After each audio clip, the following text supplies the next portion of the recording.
So back in 1994, a group of concerned citizens, including Jeannie Beliles, Reverend Jim Payne, Lee Switz, and Susan Davis, who are all here tonight, formed a steering committee with the assistance of the Freddie Mac Foundation. These leaders recognized that to really make progress for children, Virginia needed to go beyond direct services and turn to advocacy. They also realized that Virginia was the only state in the Southeast without a statewide, multi-issue child advocacy organization. So this diverse and knowledgeable group of 28 individuals conducted extensive research and compiled this report, which says September 7th, 1994, and it is some really detailed research in here about the state of child well-being in Virginia in 1994. And that became the genesis of this organization, which started with the name Action Alliance for Virginia's Children and Youth. So some of our then original board members are also with us, some of the same people and some new people as well. So Jeannie Beliles, the Reverend Jim Payne, and Carol Fox were all on that original board. And so it's really, it means a lot to me that those folks who were here at the beginning have stayed with us all of this time, because I think it means that we must be doing something that is aligned with the original vision and purpose of the organization, and that's really exciting. But now it's important, as those first 25 years have been, the next 25 years are what really excites me. When we look ahead and see all the work and all the opportunity that we have ahead of us, we really get inspired and we want to roll up our sleeves and do more. So our organization will be spending the next year building for the future, and we hope that you will be part of that effort. And as Lisa mentioned, we are so pleased to have the leadership of First Lady Pamela Northam as the honorary chairwoman of our 25th anniversary. She is heading up a council of distinguished Virginians who have played important roles in this organization's history. Mrs. Northam is an educator, environmentalist, and longtime advocate for children.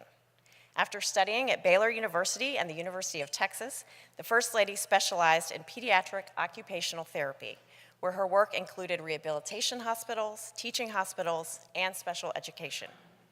More recently, Mrs. Northam taught high school biology.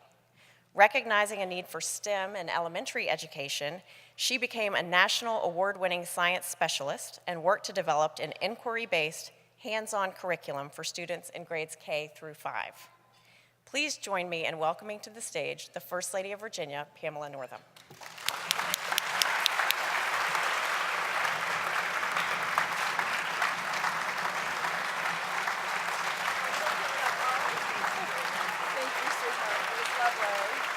Thank you all so much.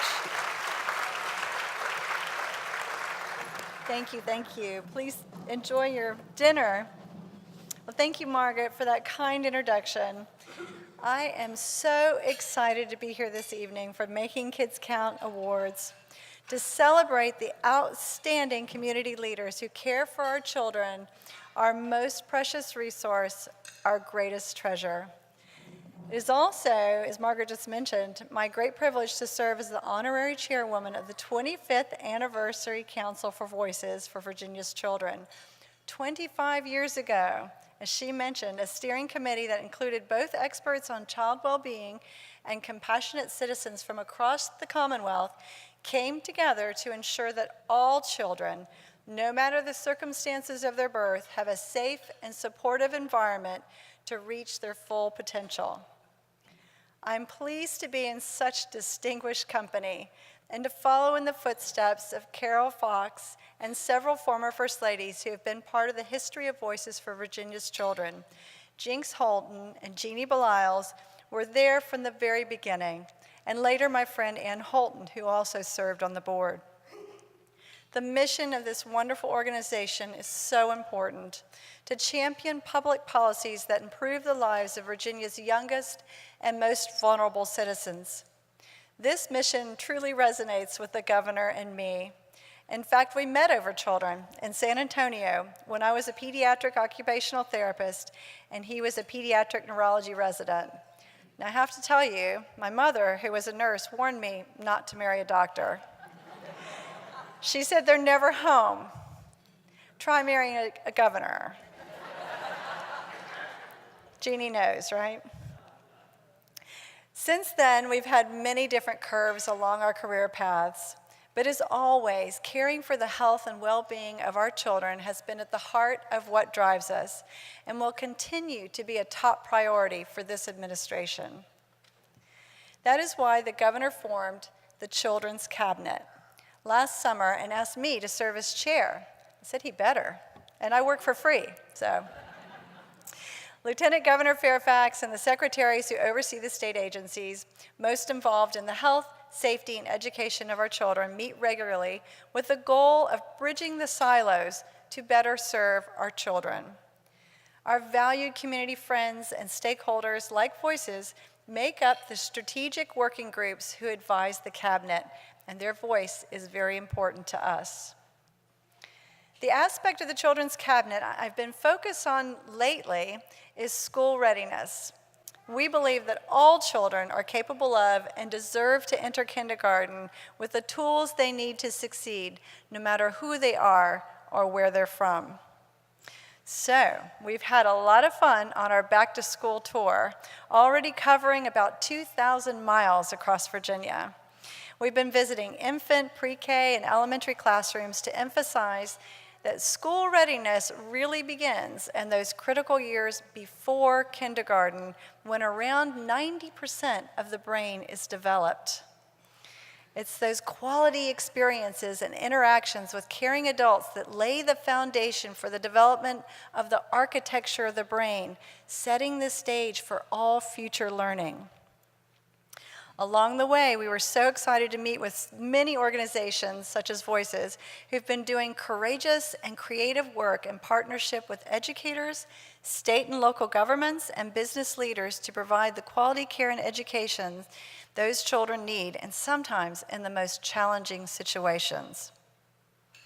Throughout these visits, it has been clear that there are 3 pillars to improving our early education system to prepare children for cradle-to-career success. First, we must unify and strengthen Virginia's birth-to-5 early child care system and education systems. Then, inform and support families by establishing a consistent quality rating system, ensuring equitable access to quality options across the Commonwealth. And finally, empower local communities to increase access and improve quality through collaboration and innovation. We are excited to have a nationally known expert and visionary leader heading this initiative in a new role we're calling Chief School Readiness Officer. Jenna Conway is a Virginia native who, for the last 6 years, oversaw the transformation of Louisiana's early education systems. And I'm sorry she couldn't be here tonight, but she has 3 children under the age of 5, and you can imagine one of them is always sick, and that happened tonight. But I know you'll get a chance to get to know her. If you haven't met her yet, trust me, you will. This is such an exciting time in early childhood education, and we feel that Virginia can lead the way for the nation. With the support of powerful advocates like Voices for Virginia's Children and Children's Home Society, not to mention heroes like Linda Nablo, we know we can achieve revolutionary results. Together, we are a powerful voice for good. As little Malala Yousafzai says, "I raise up my voice, not so I can shout, but so that those without a voice can be heard. Do not wait for someone to come and speak for you. It is you who can change the world." So congratulations to our honorees. Because of you, the future is brighter in the Commonwealth. Thank you all so very much.